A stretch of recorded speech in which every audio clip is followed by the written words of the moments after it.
Donc bonjour.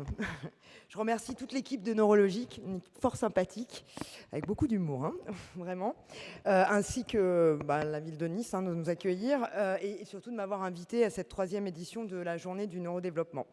Donc effectivement, je travaille dans le service d'addictologie du CHU de Nice. Je m'occupe particulièrement, donc je suis médecin, je m'occupe particulièrement des conduites addictives chez les enfants et chez les adolescents. Pour cela, j'interviens en liaison à l'Enval et aussi à la DSDEN, donc à l'inspection académique du 06. Donc j'ai la lourde tâche de vous parler de l'usage du numérique et du développement des enfants et des adolescents. Peut-être parce que 30% de ma consultation maintenant est consacrée presque à ces troubles de l'usage du numérique. Alors, les études sur le sujet font légion.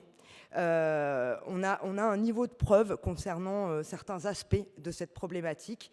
Et puis dans d'autres domaines, les questions restent complètement ouvertes. Alors peut-être que dans 5 ans, les chiffres auront parlé davantage et notre point de vue aura peut-être changé. Mais pour l'instant, je vais me baser sur les études qui ont déjà été réalisées et pour essayer de vous donner les tendances actuelles argumentées par les données scientifiques. Donc, je vais tâcher de nourrir votre réflexion en ce qui concerne cette première question. Peut-on parler d'addiction et d'usage d'addiction aux écrans, notamment chez l'enfant et chez l'adolescent?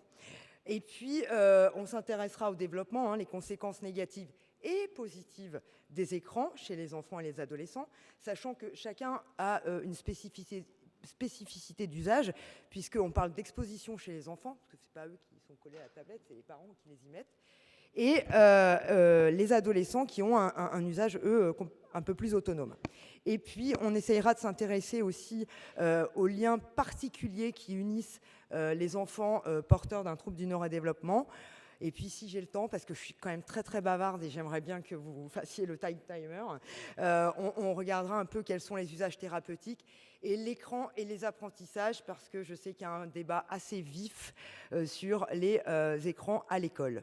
Bon, les recommandations, si on a le temps, vous avez sur Internet, mais bon, je pourrais en dire un petit mot. Donc, je crois que pour commencer, il faut savoir ce que ça veut dire une addiction. Parce que j'entends je vous amène mon fils, il est addict aux écrans.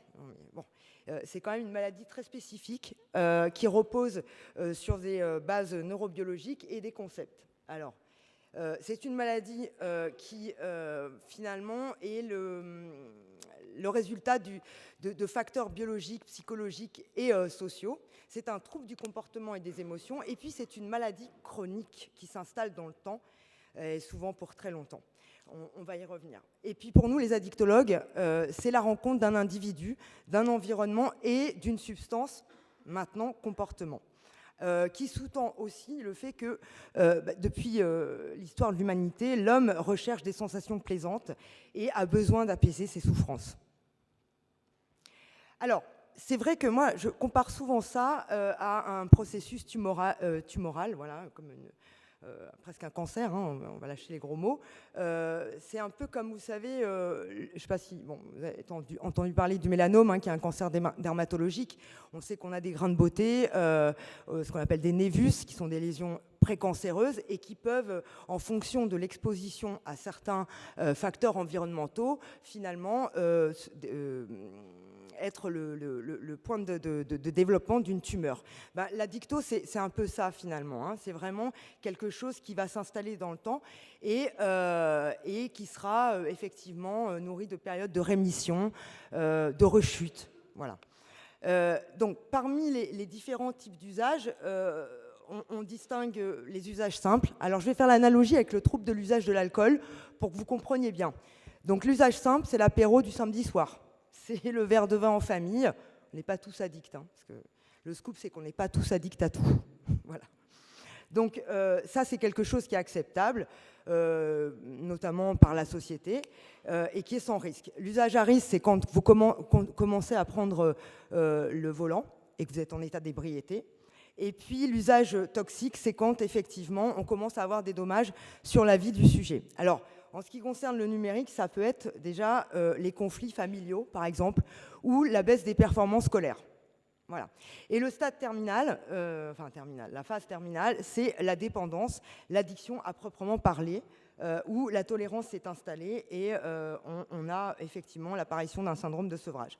Alors pour vous expliquer, c'est vrai que on a des symptômes qui sont classifiés dans la CIM-10, qui est donc la classification qui nous permet, nous, de coder les diagnostics en médecine. Je ne parle pas du DSM-5 parce que c'est plus pour la recherche, mais on voit bien qu'il faut reprendre deux choses, des notions très importantes quand on parle d'addiction, c'est la perte de contrôle des émotions notamment. Le craving, c'est ce besoin irrésistible de consommer. Et puis, les conséquences sur la vie du sujet. Ça, c'est vraiment très important en termes de diagnostic. Alors, maladie biologique psychosociale qui repose sur les interactions de 3 types de facteurs. On a d'abord la personne et sa trajectoire, avec sa génétique, sa personnalité. On a parlé beaucoup d'impulsivité, on va parler un peu de TDAH, pour pas changer.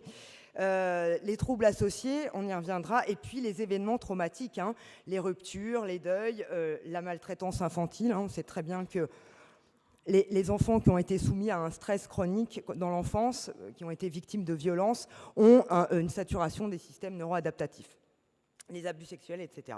La substance aussi, le mode de consommation, les propriétés pharmacologiques du produit. Est-ce que la cocaïne fait plus grimper en termes de dopamine que le cannabis ? Bon, on n'est pas là pour développer sur les substances, mais c'était pour que vous compreniez bien. L'âge de début, parce que la précocité des premières initiations engage le pronostic par rapport à la maladie. Et puis le marketing ciblé, je le dis, les puffs par exemple, les industriels ciblent préférentiellement les adolescents, les puffs c'est rose, c'est rouge, ça sent bon, enfin bref. Et puis le contexte familial et social, on sait très bien que le modèle parental, le style éducatif influence notre trajectoire, la situation sociale, qu'on soit issu des milieux favorisés ou défavorisés, les cultures, les religions, les croyances, les lois, etc. Alors, le diagnostic est souvent complexe, parce que finalement, c'est une maladie du neurodéveloppement, l'addiction. Alors, autrefois, on pensait que les troubles mentaux facilitaient l'apparition des troubles addictifs ou que les troubles addictifs, finalement, induisaient ou prolongeaient les troubles mentaux. Je crois qu'on est en train de changer de paradigme, on parle plutôt de pathologie duel, parce qu'on s'est aperçu que finalement, ce sont des pathologies qui émergent au même moment. Alors vous voyez, c'est 15-20 ans, avec un retard de diagnostic, d'où l'importance des interventions précoces, mais on voit bien que ce sont des maladies qui apparaissent au même moment et qui sont souvent intriquées. Alors on va parler du TDAH, parce que c'est vrai que nous, en consultation d'addicto, c'est plus de 20% des patients qui viennent consulter. Voilà. Alors, les bases neurophysiologiques, je ne sais pas si vous les connaissez. Pour ceux qui les connaissent, tant mieux. Pour les autres, je vais faire un petit rappel. Donc, ce fameux système de la récompense, la dopamine, mais pas que, puisque c'est un peu réducteur que de parler que de dopamine. C'est vraiment une cascade biochimique compliquée entre différents neurones. Striatum, noyau accumbens, qui sont vraiment le centre du circuit de la récompense. L'aire tegmentral-ventral, qui est le centre du système dopaminergique, les amygdales, l'hippocampe impliqués dans la mémoire. Et tout ça fait que en fait, l'addiction, c'est un dysfonctionnement de ces connectivités-là, des faisceaux mésocorticolimbiques. C'est aussi les faisceaux qui sont impliqués dans les troubles du neurodéveloppement, comme par hasard. Donc, avec des rétrocontrôles défaillants, ce fameux cortex frontal, les perturbations des systèmes neuroadaptatifs. Alors, il y a des prédispositions génétiques, il n'y a pas de gène de l'addiction, mais on a pu, les dernières études ont montré que finalement, c'est une congruence de différentes anomalies fonctionnelles codées sur certains gènes.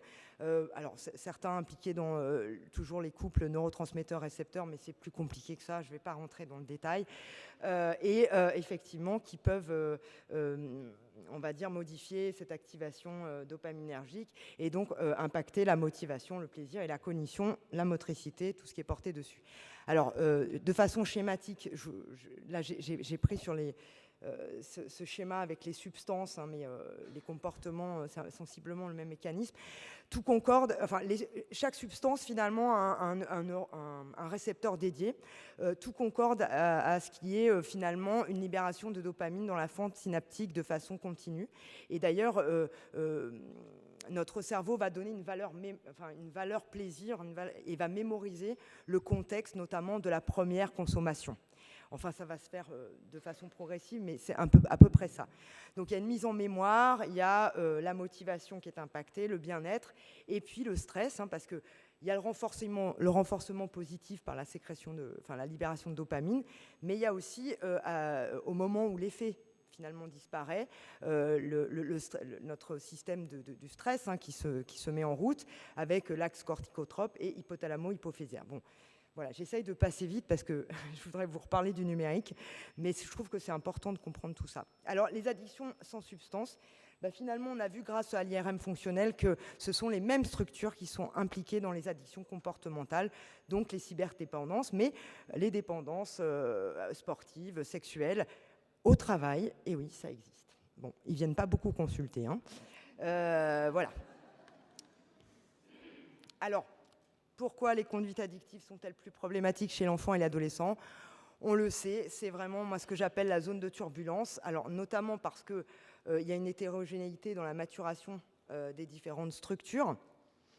On sait très bien que le cerveau se développe jusqu'à 20-25 ans. Et puis, il y a des structures qui vont maturer avant les autres. Le noyau accumbens, ce fameux circuit de la récompense. Et puis, une zone préfrontale qui est très immature. Donc, c'est les parents qui continuent finalement à jouer ce rôle d'inhibition, cette espèce de monitoring, cette planification, etc., etc. Enfin, des fonctions exécutives, quoi. Alors, pourquoi la question des addictions divise les experts ? Alors, il faut quand même comprendre que pour l'instant, je ne sais plus qui l'a dit ce matin, seuls les troubles, l'usage des jeux vidéo, finalement, est classifié par l'OMS comme trouble spécifique dans le DSM-5.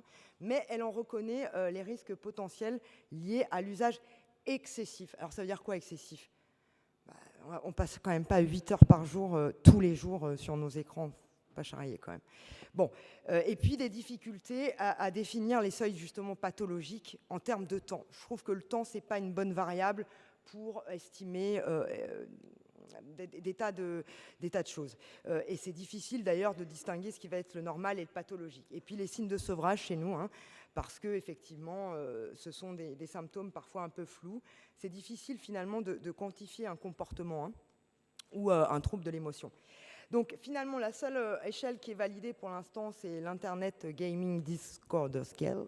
Excusez-moi, je n'étais pas très forte en anglais. Les autres sont non reconnus par l'OMS, mais on peut s'en servir. Moi, je m'en sers parfois en clinique, au moins pour faire réaliser au patient qu'il a un problème, enfin qu'il a un usage problématique. Donc la difficulté à réaliser des études épidémiologiques parce que les variables sont peu fiables, parce que les outils sont peu reconnus, et puis on a peu d'études longitudinales parce que c'est un phénomène récent. C'est vrai, c'est 20-25 ans finalement, Internet. Et puis on va se dire que si addiction il y a, c'est pas aux médias, mais ni à Internet. C'est comme dire à un alcoolique qu'il est addict au verre, c'est pas possible. Voilà, donc c'est plutôt au contenu. Et je vais insister sur les contenus. Voilà, jeux vidéo, jeux d'argent, pornographie, cybersexe, etc. Bon, alors pour nous, on est bon en termes de timing. J'ai pas d'heure. Là, je suis. Voilà. Donc, sur le plan médical, c'est quand même une réalité pour nous en consultation, puisqu'on retrouve les mêmes caractéristiques pour les addictions en substances, ce caractéristique hédonique, c'est la recherche de plaisir, l'atténuation des émotions négatives. Ce sont ces jeunes qui vont se réfugier dans la virtualité pour oublier un certain nombre de choses. Le craving, ce besoin irrépressible d'y revenir, la perte des contrôles du comportement et les conséquences négatives sur la vie des sujets. Avec les analogies neurobiologiques, ça on en a déjà parlé tout à l'heure, avec l'IRM fonctionnel, on sait que ce sont les mêmes structures. Les troubles sous-jacents et les comorbidités, ce sont les mêmes. Et j'aime bien citer cette étude qui a été faite par le centre hospitalier de Bordeaux, sous l'égide du professeur Henri Acombe, sur 300 individus d'un village. L'âge s'échelonnait, c'était à partir de 12 ans. Ils ont repris les critères justement de la CIM-10 et ils en ont conclu que finalement, 1,7% pouvaient rentrer dans finalement la catégorie addict. Et 44%, on avait simplement un usage problématique. Alors, il faut faire attention avec ce chiffre, parce que finalement, il n'y a pas moyen de screener la population et de savoir où sont les facteurs de risque chez chacun. Et ces 44% d'usagers problématiques pourraient basculer dans quelque chose de plus pathologique. Je ne sais pas si vous me suivez. Bon. Des fois, je vais un peu vite. Bon, ça, c'était pour essayer finalement de récapituler tout ça. Donc, pour dire qu'effectivement, pour nous, quelque part, on la traite comme une addiction quand elle est vraiment problématique. Mais encore une fois, il faut savoir qu'il y a souvent des problèmes sous-jacents. Le numérique tout seul n'est pas un problème. Voilà. Donc, alors, oui, je voulais qu'on s'intéresse quand même aux techniques de la captation de l'attention. Alors, vous les connaissez, parce que vous êtes, il y a de nombreux neuropsychologues, de psychologues, donc je pense que vous les connaissez. La conception des produits, donc on sait que les GAFAM travaillent avec certains de nos confrères pour justement en tirer profit. Le scroll infini, on sait très bien que Instagram, TikTok, il n'y a pas de point d'arrêt naturel, ce qui fait qu'on perd complètement la notion du temps. Je pense qu'on a tous fait l'expérience de scroller un petit peu le dimanche. Bon. Les notifications qui génèrent chez nous ce sentiment d'urgence, cette attraction irrésistible. La gamification, ce sont ces éléments de jeu qui justement attrapent les gamers avec cet esprit de compétition qu'ils ont certains et qui les incitent à revenir. Alors moi, je parle toujours des flammes de Snapchat avec les jeunes. Ça m'amuse beaucoup parce qu'ils ne gagnent rien, mais ils sont... Vous connaissez les flammes de Snapchat ou pas ?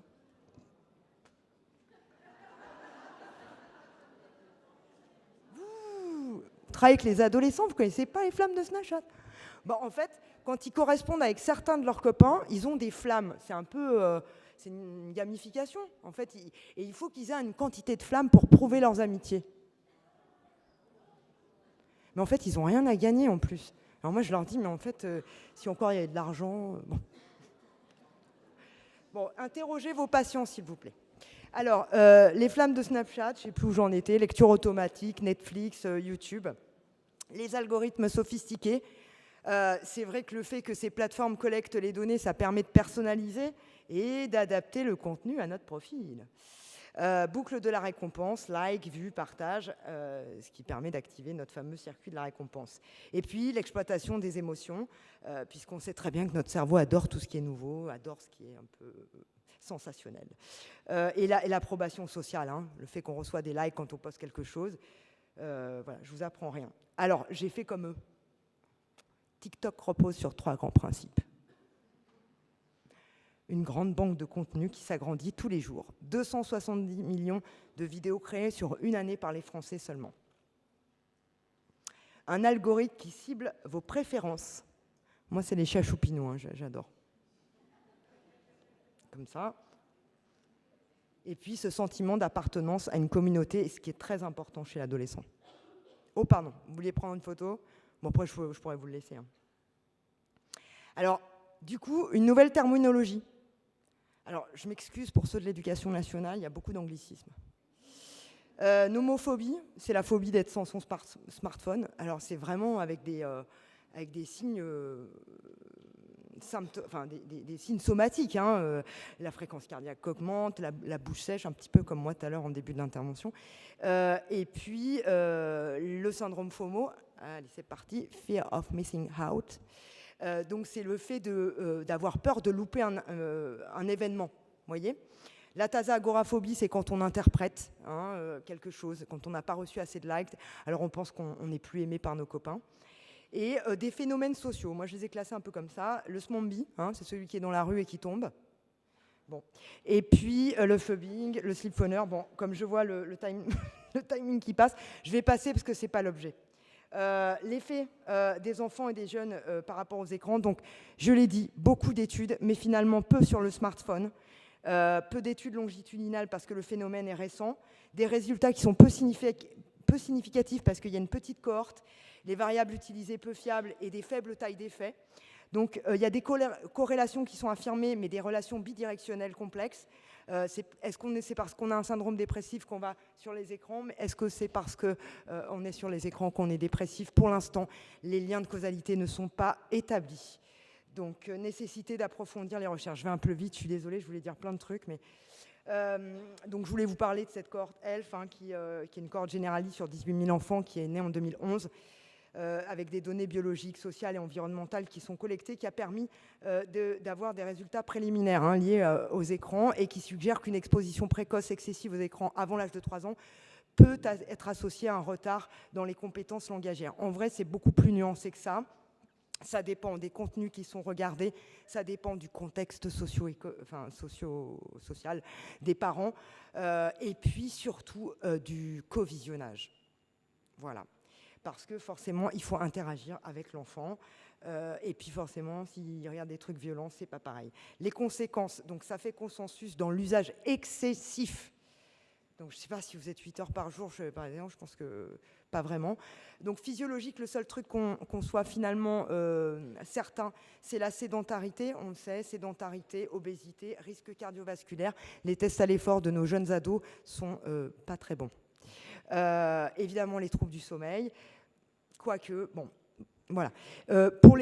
Pour tous les troubles ophtalmologiques, il y a quand même encore des choses qui sont un peu controversées, même si ils sont d'accord que le fait qu'on soit derrière les écrans, on est un peu plus privé de la lumière naturelle du soleil, qui est importante pour le développement de notre appareil neurovisuel. Psychosocial, perte de confiance en soi, l'isolement, les conflits familiaux, c'est le motif de consultation principal, moi, que j'ai en pédiatrie. Vraiment. Je crois que ça cristallise certains conflits générationnels. Voilà, avec cette rétro-socialisation que les parents ne supportent pas forcément. Je dis ça pas pour vous. Psychiatrique, cognitif, langage, attention, mémoire, motivation, je vais y revenir.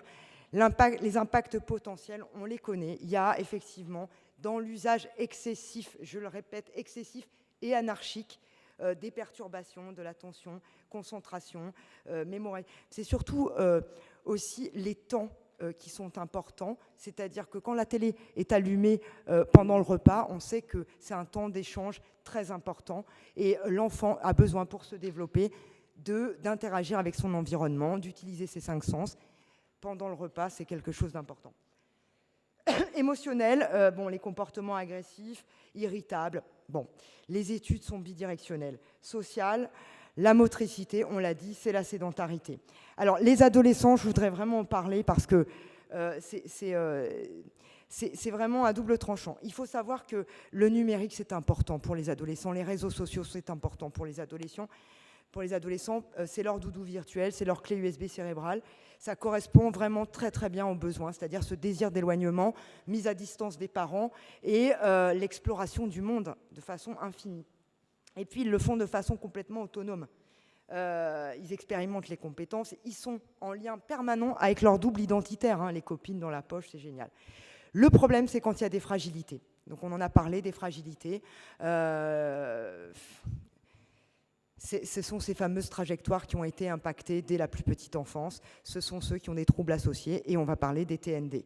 Donc là, on retrouve tout le pléthore, malheureusement, des effets négatifs avec finalement ces distorsions psychiques et ces biais cognitifs, ces fausses représentations. Ils sont influencés, ça peut changer chez eux leur vision du monde.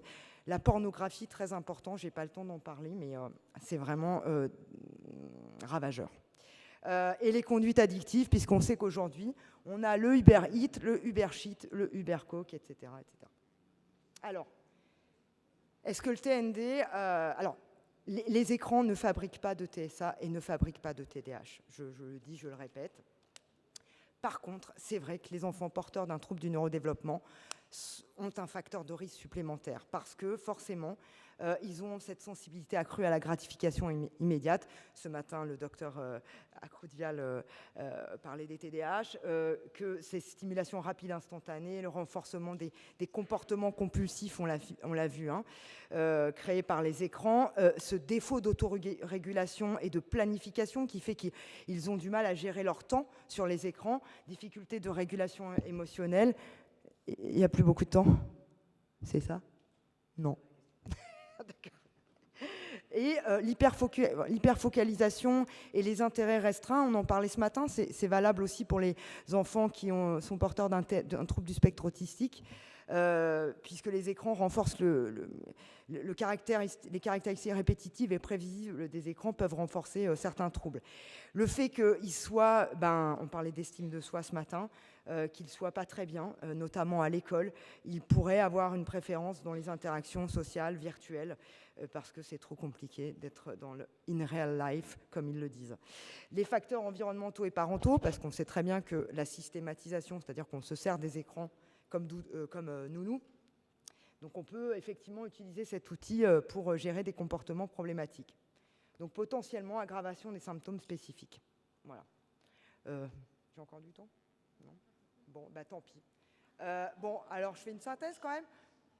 Vous parlerez peut-être un jour des applications du numérique dans les rémédiations non cognitives.